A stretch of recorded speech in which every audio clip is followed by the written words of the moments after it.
Hello family, welcome back to your channel. This is Reena. I am a banking aspirant और इस video में हम बात करेंगे एक स्पेसिफिक सब्जेक्ट के बारे में जिनके बारे में काफ़ी कमेंट्स आ रहे थे कि बता दीजिए आपने कैसे इंप्रूव किया है और हमें क्या करना है। तो वो है रीजनिंग, जिसमें मैं आपको अपना कंप्लीट स्ट्रैटेजी बताऊंगी प्रीलिम्स में मेंस तक का मैंने कैसे किया है। और आप लोगों को पता ही है कि प्रीलिम्स हो या मेंस हो, रीजनिंग का वेटेज हमेशा ही ज़्यादा रहता है। मेंस में तो ज़्यादा होता है, हर सब्जेक्ट की तुलना में रीजनिंग के मार्क्स हमेशा ही ज़्यादा होते हैं। सो मैं आपको कंप्लीट अपना शेड्यूल बताऊंगी। इससे पहले मैं आपको अपना स्कोर कार्ड दिखा देती हूँ। और ये है मेरा आरआरबी पीओ प्रीलिम्स का स्कोर कार्ड जो मैंने इसी साल 2024 में दिया था। एंड ये है मेरा आरआरबी कलर का स्कोर कार्ड जो मैंने 2024 में एग्ज़ाम दिए थे। दोनों में ही मैंने 35 प्लस स्कोर किया है रीजनिंग में, जो एक मेरा स्ट्रॉन्ग पॉइंट भी बना है। और मैं आपको बताऊंगी कि प्रीलिम्स से मेंस लेवल तक मैंने कैसे प्रैक्टिस की, क्वेश्चंस की एंड कहाँ से क्या किया।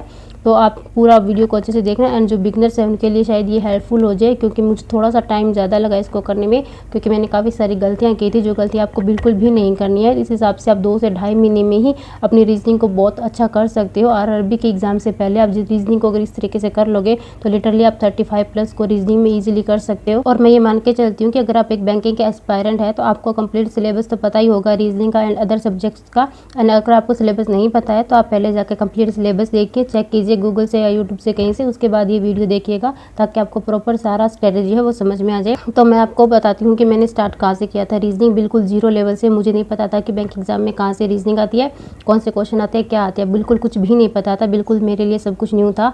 तो मैंने स्टार्ट किया था यूट्यूब में, देखा था वैसे ही रीजनिंग के बारे में। तो मुझे सबसे पहले दिखे थे सौरभ सर, अड्डा वाले हैं, मैंने उनका ही स्टार्ट किया था। उस टाइम फ्री क्लासेस से स्टार्ट किया था, तो थोड़ा बहुत उनसे बेसिक आइडिया वगैरह लिया। वहाँ से मैंने सबसे पहले मैंने पढ़ा था अल्फ़ा न्यूमेरिक सीरीज़ के बारे में। और उसमें जो होते हैं प्लेस वैल्यू होते हैं अल्फ़ाबेट्स के ए से जेड तक, वो याद की। एंड अगर आप एक स्टूडेंट हो और आप बैंकिंग के या फिर अदर एग्जामिनेशन की तैयारी कर रहे हो, आपके टिप्स पे बिल्कुल होना चाहिए कि कौन सा वर्ड कौन से प्लेस पे आता है। सब प्लेस वैल्यू आपको याद होनी चाहिए। एक भी आपको नींद में भी कोई पूछे रैंडम कि इस चीज़ की प्लेस वैल्यू क्या है, आपको पूछे कि जे की क्या है, तो आपको आना चाहिए कि 10 है जे की। इस हिसाब से बिल्कुल आपको ये पहले तो टिप्स पे याद होनी चाहिए। एंड अगर आपको याद नहीं है तो आप इनको अच्छे से याद करो एंड डेली बेसिस पे इनका रिवीजन करो, ताकि आपको बीच बीच में से भी कोई पूछे तो आपको अच्छे से आना चाहिए। एक सीरीज़ का टॉपिक किया था सर की क्लास से, वो कंप्लीट करने के बाद मैंने इनक्वालिटी की थी, जो मुझे बिल्कुल भी नहीं पता था कि क्या होती है। जब मैं वैसे क्वेश्चन देखा था एक दो नॉर्मल मैंने, तो मुझे लगा कि पता नहीं ये क्या भाई बला है, ये कैसे करते होते हैं। बट मैंने सर का देखा, वहाँ से मुझे काफ़ी चीज़ें समझ में आ गई। मतलब हाँ, मुझसे क्वेश्चन बनने लगी कि अच्छा ये ऐसे होता है, इन चीज़ों को ऐसे कंपेयर करना होता है। एंड उसके बाद वो करने के बाद मैंने किए थे सिलॉक्स के क्वेश्चन, जो वहीं से किए थे। पहले मैं डायग्राम से बनाए थे, मैंने डायग्राम बनाना सीखा था सौरभ सर से सिलॉक्स के क्वेश्चन में। ना करने के बाद मैंने पुनीत सर पे स्विच किया था, क्योंकि मेरे जो सिस्टर थी वो स्टडी करती थी सर से, उन्होंने बताया। तो मैंने सोचा कि चलो मैं इन सर के भी लेके देखती हूँ। तो फिर मुझे पुनीत सर का ज़्यादा बेटर लगा, मुझे इनका बहुत अच्छे से समझ भी आया। तो फिर मैंने वहाँ से सीधा पुनीत सर पे स्विच कर दिया। एंड उनकी जो फिर मेरे पास पेड क्लासेस ले ली मैंने, एंड वहाँ से फिर मैंने टॉपिक वाइज करना स्टार्ट किया। और मैंने गलती की थी कि मैं एक दिन में एक टॉपिक कर लेती थी एंड दूसरा दिन वो खत्म हो गया, दूसरे दिन दूसरा टॉपिक उठा लेती थी।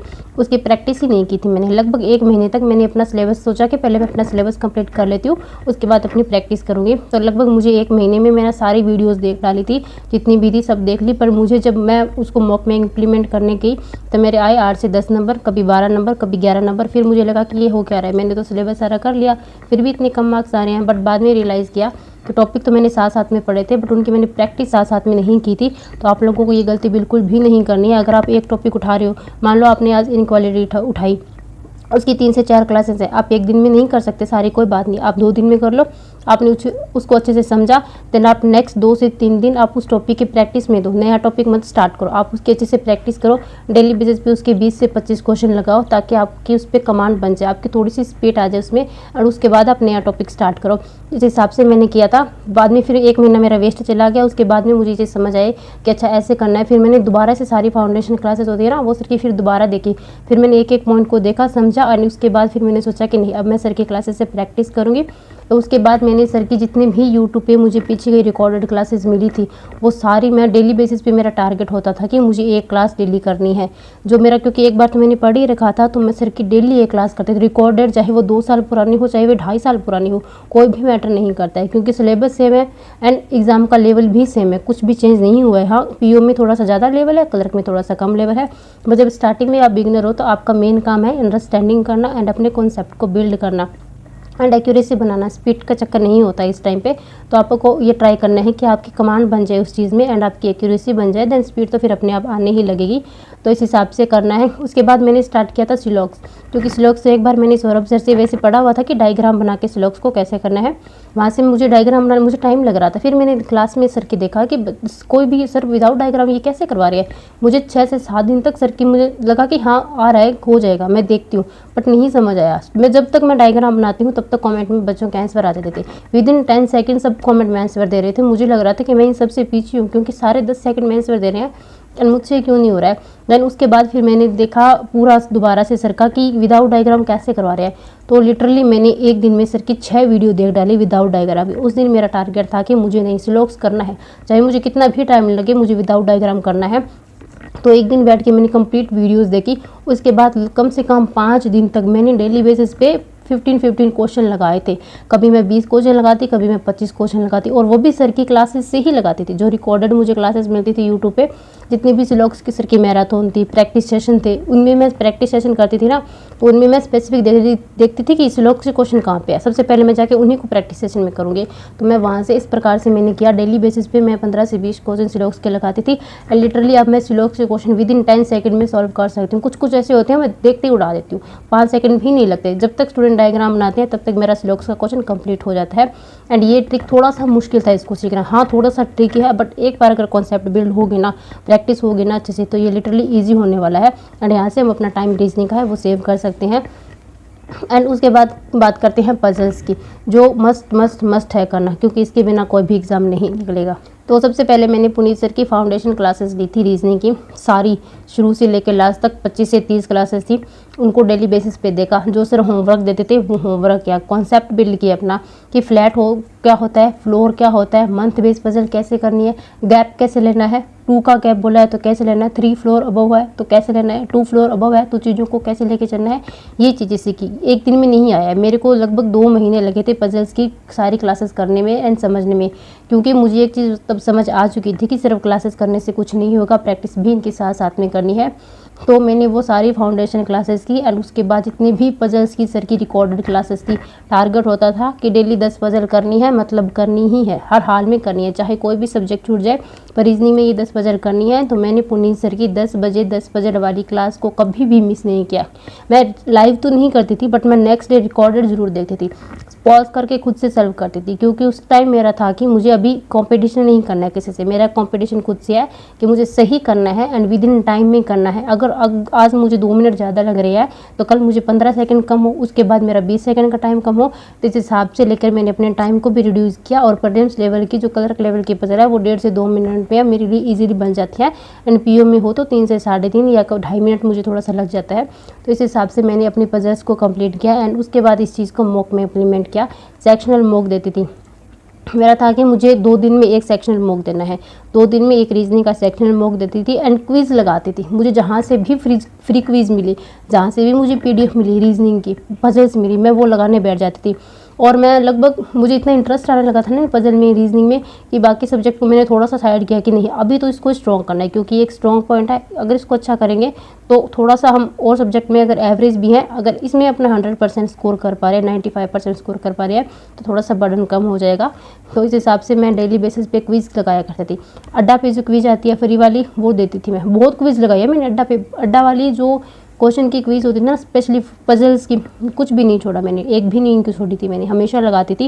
एंड मेरा टारगेट होता था कि मुझे 10 पजल डेली करनी है, अगर सर की क्लास नहीं आई है तो कहीं से भी करूँ, मुझे वहाँ से 10 पजल करनी है, डेली करती थी। स्टार्टिंग में टाइम लगता था, 15 मिनट लगते थे लिटरली, परी लेवल की पजल बनाने में मुझे 15 मिनट लगते थे एक पजल को बनाने में, पर था कोई बात नहीं, लग रहा है टाइम बट बनाऊंगी उसको मैं। फिर मैं सॉल्यूशन देखती थी उसका, जहाँ मुझे वीडियो सॉल्यूशन मिला वो देखती थी। सारे टीचर्स की पजल की क्लास देख ढाली मैंने, कॉन्सेप्ट तो मैंने पुनीत सर से पढ़े थे वो लगाते थे, बट प्रैक्टिस क्लास सबके लगाती थी, शांत सौरभ सर उनके लगाती थी।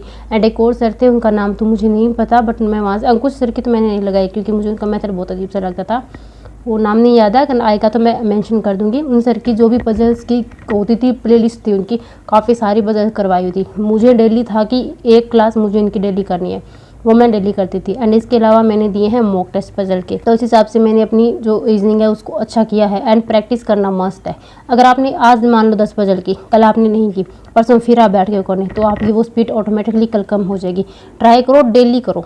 आज 10 किया, कल थोड़ा कम टाइम है तो 5 कर लो, 4 कर लो, 2 कर लो, बट डेली करो। बीच में एक सिंगल डे भी मिस नहीं करना है। मैं कभी सिंगल डे भी मैंने मिस नहीं किया है, बिल्कुल भी। पजल जब तक मेरा प्रीलिम्स का एग्ज़ाम नहीं था, मैंने बिल्कुल भी पजल को स्किप नहीं किया है। एंड मैं आरआरबी के एग्ज़ाम में पजल्स में नहीं अटकी थी, ना तो मैं पीओ में कहीं फंसी, ना मैं क्लर्क में कहीं फंसी। थोड़ा सा मैं धीरे पढ़ रही थी कि थोड़ा धीरे चलूँगी, बट गलत रीड नहीं करना है। आप ये चीज़ को अवॉइड करना, रॉन्ग रीडिंग नहीं करनी है आपको, गलत नहीं पढ़ना है। थोड़ा सा ध्यान से देख के पढ़ो उस चीज़ को। एंड अगर आप गलत पढ़ोगे तो गलत इंप्लीमेंट होगा एंड वो पजल ऑटोमेटिकली गलत बनेगी। अगर एक बार पजल आपने गलत पढ़ लिया ना, अगर आप उसको दोबारा पढ़ोगे तो आप उसको गलत ही पढ़ोगे, क्योंकि आपके माइंड में वो पहले वाली ही चीज़ चलेगी, चाहे वो सही लिखा हो बट आप उसको गलत ही पढ़ोगे। लिटरली ये होता है, मेरे साथ नहीं, सबके साथ ही होता होगा। अगर होता है तो आप भी कमेंट में ज़रूर बताना कि अगर आपके पास एक पजल फंस गई ना, तो आप 4 बार पढ़ोगे तो वो 4 बार आपकी फंसेगी ही फंसेगी, देन आपको उसको स्किप ही करना होगा। तो ये है स्ट्रेटेजी पूरी मेरी रीजनिंग की स्ट्रेटेजी। मैंने इस प्रकार से अपनी रीजनिंग को किया है। आई होप आपको इससे हेल्प मिली होगी। एंड डेली बेसिस पे आपके लिए प्रैक्टिस करना ज़रूरी है। आप टाइम दो, कोई बात नहीं, थोड़ा सा टाइम लग रहा है बाकी स्टूडेंट के कंपैरिजन में, पता ही ऑब्वियस सी बात है, लगेगा, कोई बात नहीं। आप प्रैक्टिस के साथ थोड़ा थोड़ा डेली बेसिस पे करोगे, आपकी स्पीड इन्हांस होने लगेगी। स्टार्टिंग में आज पॉज करके करो, उसके बाद अगर आपको लगता है कि नहीं थोड़ी सी स्पीड बढ़ानी है तो आप क्विज लगाओ एंड लाइव क्लासेस लगाओ। तो लाइव क्लासेस में आप सब देखो कि कौन कहाँ से कितना करे, एंड उसके बाद दो आप वहाँ से प्रैक्टिस करो, अपनी टाइम दो उसको थोड़ा सा। तो इस प्रकार से मैंने किया था। आई होप आपको समझ आ गया होगा। एंड अगर आपको पीडीएफ चाहिए, कोई मेंस लेवल के क्वेश्चंस की पीडीएफ चाहिए, तो वो मैं आपको भी बता दूंगी मैं कहाँ से। मैं पुनीत सर का ही ऑब्वियस सी बात है मेंस कर रही हूँ, फिर उनकी पेड क्लासेस हैं, तो मैं वो वाली पीडीएफ डाउनलोड करके आप लोगों को दे दूँगी। एंड मेंस में भी मैंने यही किया है, मेंस की स्ट्रेटेजी भी बता देती हूँ, मैं भूल गई थी कि मेंस का भी बताना है। तो मेंस तो मेरा एसबीआई क्लर्क का तो अच्छा नहीं गया था रीजनिंग का, क्योंकि मैं वहाँ पे पजल हो गई थी, फर्स्ट तक हो गई थी एंड फिर मेरा छूट गया था, 14 से 15 क्वेश्चन नहीं कर पाई थी, क्योंकि उससे पहले पूरा जीके में फंसे हुए थे, तो रीजनिंग में प्रैक्टिस का टाइम ही नहीं दिया, तो ऑब्वियस सी बात है ये होना ही था। बट रीजनिंग में मैं अभी क्या कर रही हूँ, डेली बेसिस पे सर की जो भी मेंस लेवल की क्लासेस आती है वो मैं करती हूँ।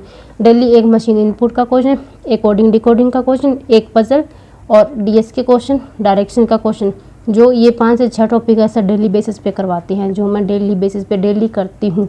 मतलब अभी तो थोड़ा 2-3 दिन से शादी का माहौल है तो नहीं कर रही हूँ, बाकी मेरा टारगेट है कि मैं मेंस लेवल के क्वेश्चन डेली प्रैक्टिस करूँ, इतना तो करूँ एटलीस्ट। सो एक दिन में नहीं हो पाता है तो सारा तो मैं अल्टरनेटिव डेज पे करूँ, एक दिन क्वांट को दे रही हूँ और एक दिन मैं रीजनिंग को मेंस को दे रही हूँ, क्योंकि वो मेंस करना थोड़ा सा लेंथ है इसलिए भी। तो ये है मेरा कंप्लीट स्ट्रेटेजी। सो आप लोगों को अगर हेल्पफुल लगे तो आप वीडियो को लाइक और चैनल को सब्सक्राइब जरूर करना। एंड मैं डेली बेसिस पे अपना स्टडी व्लॉग इसे चैनल पे शेयर करती हूँ आप लोगों के साथ।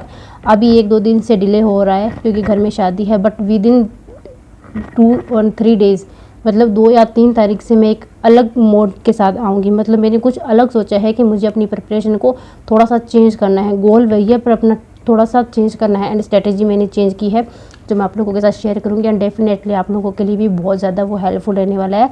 एंड डेली बेसिस पे मेरे साथ जुड़िएगा। एंड आपका कोई भी डाउट हो तो आप टेलीग्राम चैनल का लिंक है डिस्क्रिप्शन बॉक्स में लिंक है, आप वहाँ जाके देख सकते हैं। मैं अलग और मैं कमेंट में भी पिन कर दूँगी, बिकॉज सबके लिए अलग अलग पिन भी भेजना वो ग्रुप पॉसिबल नहीं होगा मेरे लिए, तो आप कमेंट में मैं पिन कर दूँगी, वहाँ से देख सकते हैं। डिस्क्रिप्शन बॉक्स में भी है, एंड कोई भी क्वेश्चन हुआ तो आप वहाँ भी ग्रुप में भी डाल सकते हैं, आपको सोल्यूशन मिल जाएगा। Thank you so much, all the best, God bless you. पढ़ते रहिए, अपना ध्यान रखिए।